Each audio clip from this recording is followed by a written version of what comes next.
Let's talk about testosterone, a cyclic androgen steroid with a molecular weight of 288.4 grams per mole and two functional groups, one ketone and one hydroxyl.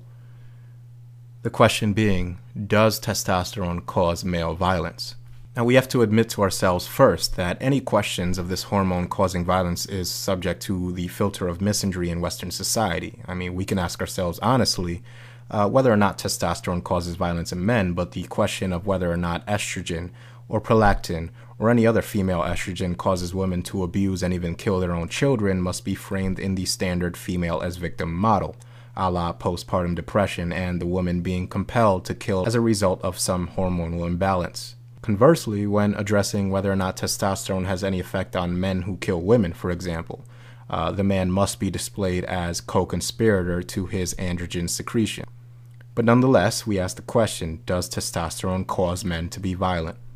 If we examine evidence claiming that lesbian relationships are the ones most prone to domestic violence, we must then ask ourselves why relationships of the exclusively sapphic variety produce more violence than ones which are comprised of half or even 100% men, and thus testosterone in terms of hormonal makeup. If in fact testosterone causes violence, we would clearly expect to see the most violence in homosexual male relationships. Now, there are conflicting reports on whether or not lesbians have higher levels of testosterone than heterosexual women, but in either case, it simply isn't likely that they produce the hormone in anywhere near the amount that men do, as men produce 10 to 20 times as much as the hormone as women do. Even still, we should ask ourselves why it's so important in the first place to stigmatize and correlate testosterone with violence.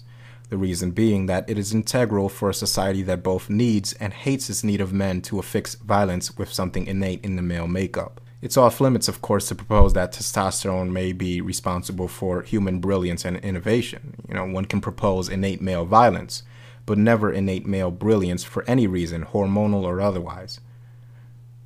You see, feminist theory highlights only one possible correlation between men and testosterone, that is, one of an intrinsic predisposition to violence. All beneficial possible correlations, including greater powers of analytical thought, are biased speculations arising from patriarchy. And patriarchy is male, and the male is testosterone, and testosterone, remember, is violence. Now, for the record, my personal opinion is that estrogens or even androgens are not enough to explain away the general behavior of men and women, and environmental factors are without a doubt at play here. But if testosterone causes violence in men, and numerous studies show that men with higher levels of testosterone are more likely to reproduce, then are women, who are of course the selectors in human breeding, more likely to select for a group of men that are more likely to commit violence?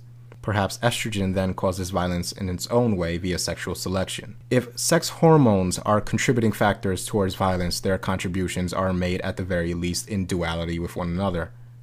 You see, in ancient Rome, women would purchase gladiator sweat to be used as an aphrodisiac. Now, why would the sweat of men whose sole purpose was to kill other men for the purposes of entertainment provide sexual stimulation to Roman women? If we are to assume that testosterone induces violence in men, then we are also to assume that estrogen induces hybristophilia in women. Hybristophilia being defined as any paraphilia involving being sexually aroused or attracted to people who have committed acts of gruesome crime and violence. Again, this isn't what I believe. I'm merely following the flawed logic of feminist theory that states that the presence of testosterone and any amount of violence signifies an indisputable correlation between the two. See, many factors that cause male violence are the same ones that ensure women are never exposed to a situation in which they will have to engage in violent crime. If men have traditionally been required by society to be providers and protectors, then women will have by definition benefited from cultural norms that cushion them from situations that cause violence. It's a well-known fact that poverty causes violence. So if men are providing women with provision, and women aren't providing it back to men, we can reasonably conclude that women are less likely to commit crime due to poverty. The opposite also holds true for men. If men are providing protection from danger, and women aren't providing it to men, well then it stands to reason that most women being exposed to less danger than men will have less reason to mitigate that danger with the most effective deterrent of danger, which is of course the threat of reciprocal violence. You see, it is flawed feminist thinking that creates these misconceptions of men and their innate makeup, whether it be physical or hormonal or chemical or what have you. You won't ever hear it in a women's studies curriculum. But in order to understand gender more thoroughly, we must move away from this propensity to blame men for all the ills and evils of the world. That's all I have to say for now, but more to come.